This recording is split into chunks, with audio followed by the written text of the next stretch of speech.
আশীর্বাদ করি তোমার একটা পুত্র সন্তান হোক। এই যারা প্রেগনেন্ট আছো বা নতুন মা হয়েছো তারা কারো না কারো কাছ থেকে এই কথাটা শুনেইছো নিশ্চয়ই। আমি তো প্রচুর শুনেছি। আমার তাদের কাছে একটাই প্রশ্ন, আমার ছেলে হলেই যে খুশি হব আর মেয়ে হলে খুশি হব না, এই কথাটা আপনাকে কে বলেছে?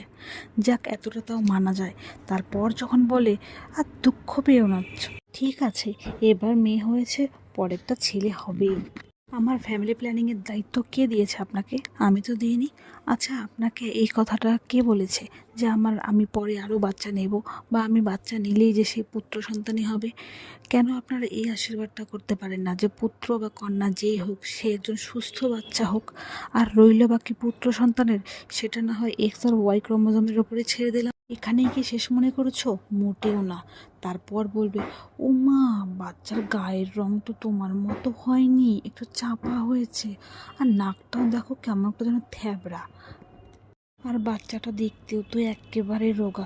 শুনলাম তোমার নাকি ব্রেস্ট মিল্ক এক্কেবারে পাতলা, কোনো প্রোটিন নেই মিল্কে। আর জানো তো, আর একটা কথা না বলে থাকতেই পারছি না, তোমার না কোলটাও মনে হয় এক্কেবারেই ভালো না, যার জন্য বাচ্চাটায় আমার লিং লিঙে পিলপিলে।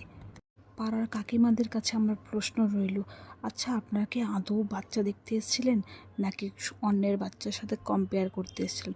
একটা কথা শুনুন, একজন মায়ের কাছে বাচ্চা রোগা হোক, মোটা হোক, ফর্সা হোক, কালো হোক, পা থাকুক না থাকুক, হাত থাকুক না থাকুক, সে একজনের বাচ্চা। আপনি এইভাবে একজন মাকে বলতে